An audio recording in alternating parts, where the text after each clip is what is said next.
चोर को छोड़ के सन्यासी को फांसी होने से बच गए। इस ऑनलाइन के ज़माने में आप बिल्कुल सावधानी बरतें और नुकसान से बचें। यानी कि चोर को छोड़ के सन्यासी को फांसी कहावत है, इसका बिल्कुल सही मतलब ये कहानी को पूरा पढ़ने और सुनने के बाद आपको हो जाएगा।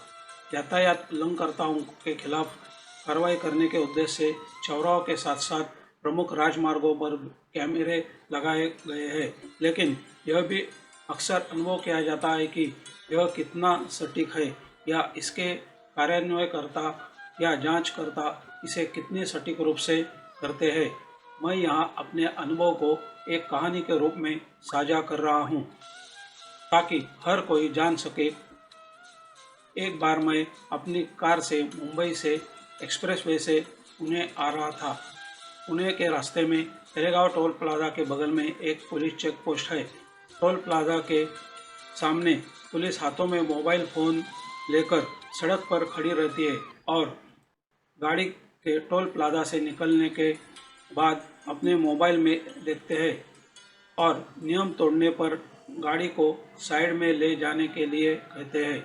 जैसे ही मैं तलेगांव टोल प्लाजा से अपनी कार को आगे ले गया, सामने की तरफ खड़े पुलिसकर्मियों ने मुझे कार को एक तरफ ले जाने के लिए कहा। तदनुसार मैंने कार को साइड में पार्क किया। उसके तुरंत बाद पुलिस मेरे पास आई और कहा, लाइसेंस दे दो। जैसे कि हम सबको पता है, आमतौर पर जब पुलिस किसी भी वाहन को रोकती है तो पहले वे आपसे लाइसेंस मांगते हैं, क्योंकि असली शुरुआत वहीं से होती है। लाइसेंस देने से पहले मैंने उनसे कहा, आप मुझे बता सकते हैं मुझसे क्या गलती हुई है? तो पुलिस बोले, पहले लाइसेंस दे दो। मैंने कहा, ठीक है। इसके बाद मैंने लाइसेंस उनको दे दिया। फिर उन्होंने कहा, कार से बाहर आकर मेरे साथ आओ सर। मुझे पूरा यकीन था कि मेरी कोई गलती नहीं थी। इसके बाद वो मुझे पुलिस चेक पोस्ट पर ले गए और फिर कहा, आपने लेन कटिंग किया है, इसका आपको जुर्माना देना पड़ेगा। मैं थोड़ा चिंतित था, क्योंकि मैंने पहले भी कई बार पुणे कार से एक्सप्रेसवे से यात्रा की है और हमेशा जाना आना रहता है। मुझे एक्सप्रेसवे के नियम अच्छी तरह से पता है, इसलिए स्वाभाविक रूप से मुझे संदेह था। इसलिए मैंने उनसे कहा, मुझे दिखाओ कि मैंने लेन कहाँ काट दी। तो उसने कहा, ऐसा कुछ दिखा नहीं सकते। फिर मैंने कहा, तो आपके पास मुझे दिखाने के लिए अभी कुछ भी नहीं है, तो फिर आपने ये कैसे तय किया कि मैंने लेन कटिंग की है? इस पर उन्होंने कहा, हमारे पास आपकी कार का नंबर है। फिर मैंने कहा, नंबर आ गया है तो क्या किसी ने भेजा? तो उन्होंने कहा कि वो ऑनलाइन माध्यम से आता है।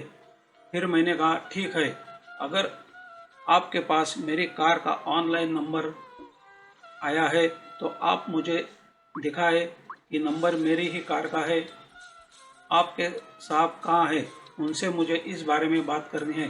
तो उन्होंने कहा कि वह बाहर गए हैं। तो मैंने कहा, ठीक है, आपके पास मेरे गाड़ी का नंबर है और आपको लगता है कि मैं गलत हूँ तो जुर्माना भरने में मुझे कोई एतराज़ नहीं है, लेकिन वो नंबर मेरी ही गाड़ी का होगा तो ही जुर्माना भरूंगा। आप मुझे वह नंबर दिखा सकते हैं? तो वे थोड़े गुस्सा हो गए। उन्होंने कहा, तो क्या आपका मतलब है कि हम झूठ बोल रहे हैं? मैंने कहा, नहीं सर, आपका ड्यूटी आप कर रहे हैं, लेकिन अगर मेरे मन में संदेह है तो वो दूर करना आपका काम है, क्योंकि आखिर मेरे ही जेब से पैसे जा रहे हैं। तो आपको मुझे वह नंबर दिखाने में कोई समस्या नहीं होनी चाहिए। इसमें सच्चे झूठे का सवाल ही नहीं उठता। अंत में जिस नंबर पे वो मुझे जुर्माना कर रहे थे वो मुझे दिखाने के लिए सहमत हुए।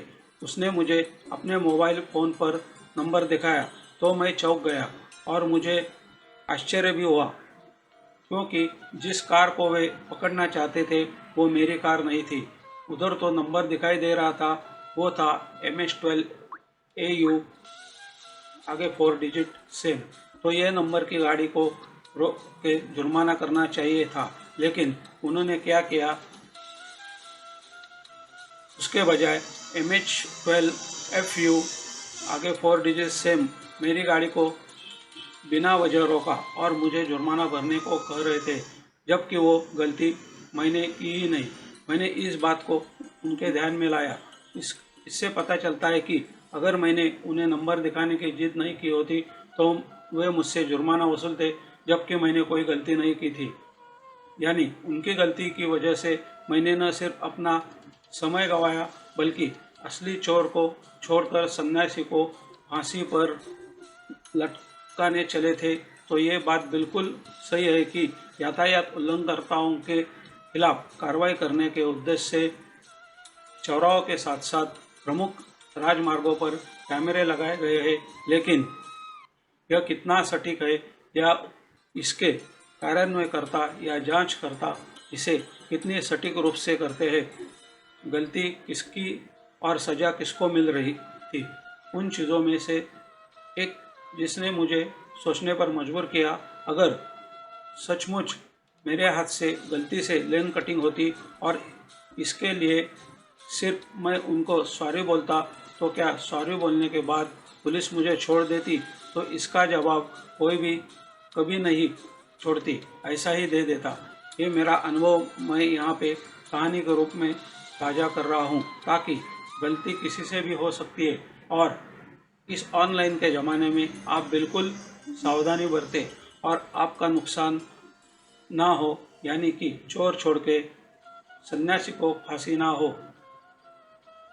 यदि आपको यह सच्ची कहानी पसंद आए तो इसे लाइक, शेयर और चैनल को सब्सक्राइब करना और बेल आइकॉन का बटन दबाना बिल्कुल ना भूलें, ताकि नई कहानियाँ सबसे पहले आप तक पहुँचे। आप सबका धन्यवाद।